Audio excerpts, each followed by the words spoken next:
Hello and welcome to the Shop of Joy, the podcast that celebrates the heart and the soul of retail. Whether you're serving on the shop floor, you're leading a team, or simply someone who loves a brilliant customer moment, this space is for you. Each episode will explore how to turn your store into a joyful place for your customers, your colleagues, and just as importantly, for yourself. So today we are talking all about superpowers, right? The 5 superpowers that you need to create an unforgettable experience. So this is whether you're a manager, a shop owner, or a sales ambassador. If you are around business or retail in some way, these superpowers will benefit you. Now, you won't find these skills on most CVs, but they are the reason that customers return. The teams run smoothly and the magic actually happens on the shop floor. The best salespeople I've ever worked with exhibited these 5 skills. So what are shop floor superpowers? They're instinctive skills, they're customer relationship skills, and they're also emotional skills. A lot of the time they're actually developed through extensive retail experience and not really developed through formal training. But like anything, they can be trained, and it's just about training it, then implementing it. Implementation is one of my favorite words in the English language. Implementation. If anybody comes to any of my workshops, you'll know I talk about implementation a lot, and it's also about forming a habit. Now, these superpowers are also vital for delivering an exceptional customer experience, but they're rarely celebrated. You rarely hear anybody talk about these superpowers. So you're probably thinking, Sam, let's get to the point. What are these 5 superpowers that you need to create an unforgettable customer experience? The first one is a finely tuned emotional radar. Right, so this is the ability to read a customer's mood, a customer's vibe, a customer's attitude. Just read the customer in general within seconds and then adjust your approach to that customer accordingly. It's such a rare skill, and the amount of salespeople that I see, I speak to, I go into the shop, and they work with the customer, they serve the customer on one level. It's one note. It's the same experience for every single customer that walks in the door. Now, the only way the experience should be the same is in an unforgettable way. But each customer should be treated based on that customer type, based on their mood, right? Now, it only takes a couple of seconds. If you're good at, if your emotional radar is in tune, to read a mood or vibration. Now, DISC personality profiling helps hugely with this, and I'll probably do another episode just on DISC personality profiling because that's really important. So here is an example of working with a customer's emotional state in real time. In a business that I used to work for, we had a customer come in hot with a late delivery. He came storming in the building, and I remember it was like dust was being kicked up under his feet. And instantly I felt, okay, we've got a problem here. You can just tell by the vibrations, right? Sometimes by the look. A lot of the time it's by the way and the speed that they walk into the building as well. Now, this customer had taken some time off work for the delivery, and the delivery had turned up late.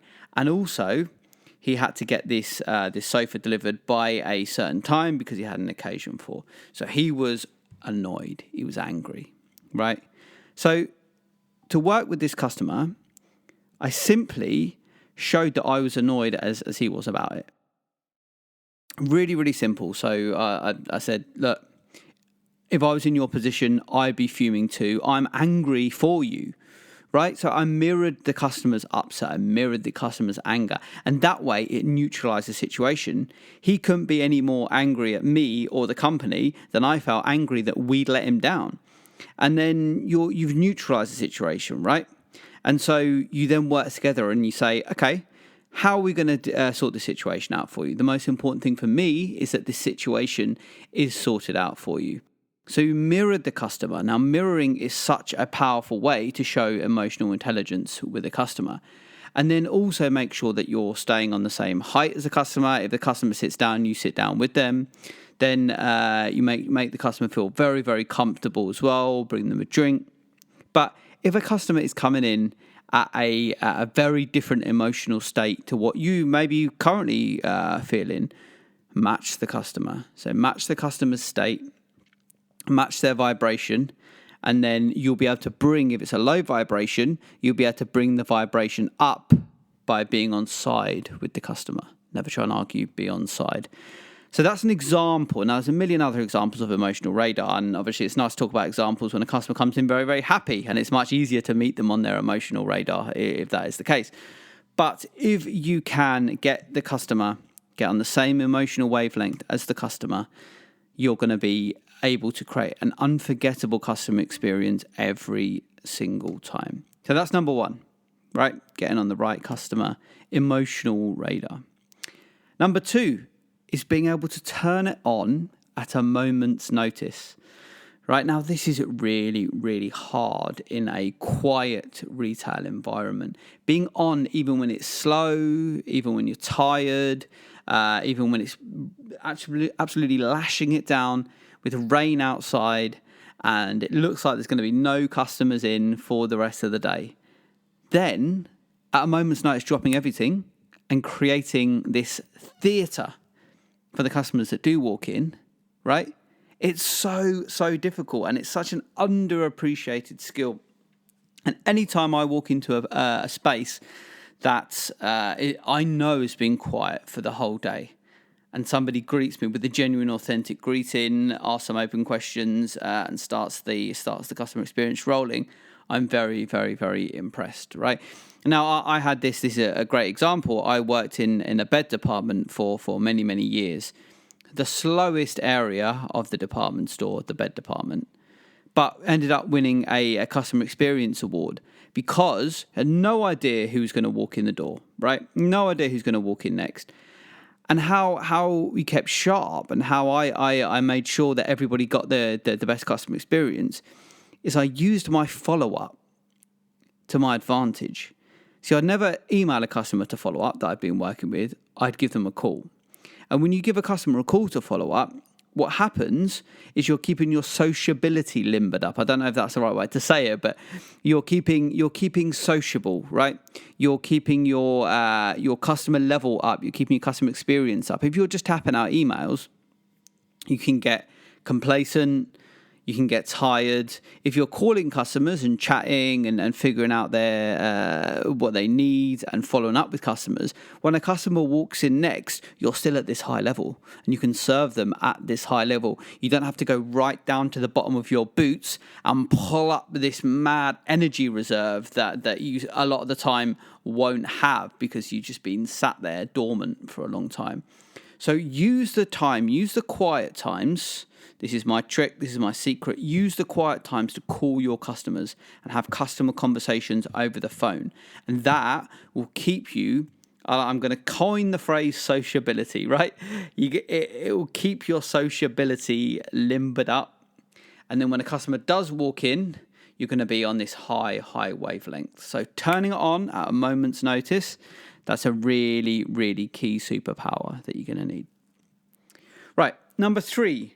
Timing and pacing, all right? So knowing when to step in, knowing when to hold back, when to leave the customer alone to walk around, when to close the sale, when to give the customer space. It's like this beautiful dance, right? It's like a choreographed dance.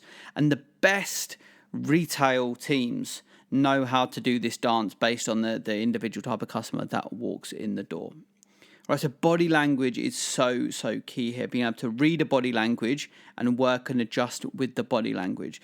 So where I used to work, we had this Hollywood actor come in, and he was actually pretty well known to be quite a private man in his private life. He had his cap pulled down over his face. Quite clear that he wanted some space. He didn't want anybody to recognize him, but he wanted to walk around and wanted to shop. So we gave him the space, right? We anticipated his needs, however. So we gave him a drink, told him some stories about the product, but allowed him some breathing room. And then when he looked like he was interested, he was interacting with the product, we were straight over there to tell him some more stories and not push the envelope too far. Now, he came back. He spent a lot of money, then came back and back and back because we did the choreography right. We read the room. We danced correctly. And then we held back when we needed to hold back. We gave space when we needed to give space. But then as soon as we saw that there were some needs, we anticipated those needs. And so timing and pacing cannot be understated as such a powerful superpower that you need to develop. Right, number 4. This is, I like to call this the fast fix mentality. Okay, so finding solutions creatively and quickly to a problem. So the amount of times that I've been into a shop and they don't have something that I like, they don't have something that I was looking for, or I go into a shop and I place an order and it's been delayed, and it's go and speak to the manager, or it's sorry, there's nothing we can do. The best teams say, I'm going to find something for you and we're going to get this sorted out. Right? So if you can find a solution with confidence and calmness for every single customer, but not just find the solution, it's the way that you tell the customer, right? The best phrase that you can use is, let's get this sorted out for you right now. If you keep that phrase in your back pocket, for any customer that's got something wrong, or that you need to help them out with a problem, pull out from your pocket, let's get this sorted for you right now. And that will make the customer feel so much better. Again, we had a customer, to give you an example. A sofa wasn't delivered in time, had a family occasion. Called up the customer, and always when you're doing this, always think, okay, how do I win this customer back round, right? No matter if it's a refund, no matter if it's a bad delivery, whatever. How can I win this customer? How can I give this customer an incredible customer experience, even though right now we are on the back foot, right? So you go, okay, we had a customer that the sofa wasn't delivered in time, family occasion coming up, and then thinking outside the box, it didn't cost a lot to actually get a small sofa gophered from the showroom to his house within 3 hours. Customer was so happy, decided to keep that sofa, still keep his other one that was coming, and just move it to a different room. And we helped him out massively for the family occasion that he had coming up. So fast fix mentality is so key in creating an incredible customer experience. And just to repeat again, the best phrase that you can have in your back pocket is, let's get this sorted out for you right now. Don't and ah, be confident, be calm, and say, let's get this sorted out for you right now. All right. The 5th and final superpower to talk about is making people feel seen, right? And the best way to do this is a couple of ways. Best way is using names, so asking a name and using a name. Remembering customers' preferences as well, and repeating those preferences back the next time that they come in, or creating and wrapping an experience around those preferences. And then creating a sense of belonging for customers, right? So either, and you can apply this to your team that you work with as well. It doesn't just necessarily have to be your customers, right? New members of staff, they start. You ask their name straight away, and then you strike up a small conversation with them, and that will create a belonging, and you use their name straight away. Personalization is so powerful. So, for instance, when a new member of staff starts, what I always like to do is introduce the customer or my customers to the new member of staff. So I'll say, this is Bill. He's just started with us. Bill, meet John. John's been shopping with us for many years. He's a huge fan of the brand. He's got this item, that item, and this item at home. His wife comes in with him regularly. His wife's absolutely lovely as well. And then that way, what happens is the customer feels like they're part of the team because they're being introduced to the new team.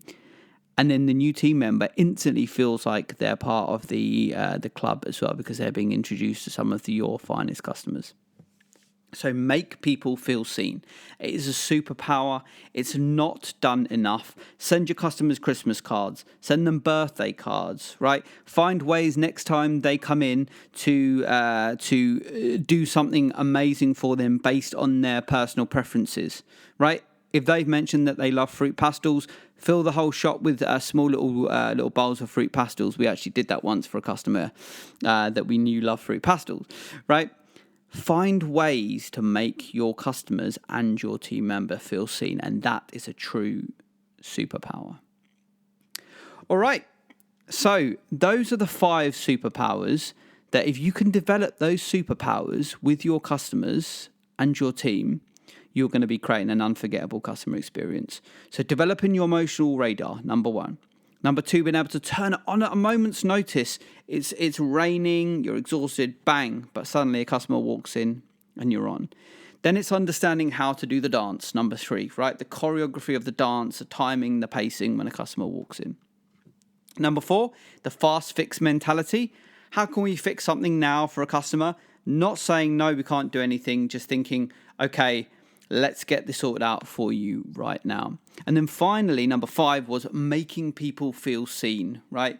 Remembering names, remembering preferences, creating a belonging between your customers and your staff members to make it feel like this exclusive club when a customer walks in or a new staff member starts. The great thing about these 5 superpowers as well is when you dig a bit deeper, these are real, true skills of leadership. So anybody that's coming up in the business, any new staff member, and you're looking to develop these an incredible customer experience, and you develop these superpowers, you work on honing these superpowers over a long, long time, they're going to be one to watch to be a true leader in the future. So, what's your shop floor superpower? What's the one thing that you believe you do incredibly well in your business, on the shop floor, with your team members, or with your customers? I'd love to hear from you. So leave us a review, drop us an email as well. And you never know who's watching, right? Never forget, you never know who's watching, who you're serving, or what it might lead to. Thank you for listening to the Shop of Joy podcast. If you love this podcast, please feel free to share it with a friend, and also check out the other episodes of the Shop of Joy podcast. We've got some absolutely fascinating topics that we discuss there. And remember, giving an incredible customer experience is a loop, and it's the most beautiful feedback loop that you can get. You give joy, and what happens when you give joy, that lights up the customer, that lights up your colleagues, and then that comes right back to you, and this loop just continues and continues and continues. So continue to be excellent, continue to spread joy through service, and I look forward to seeing you on the next episode.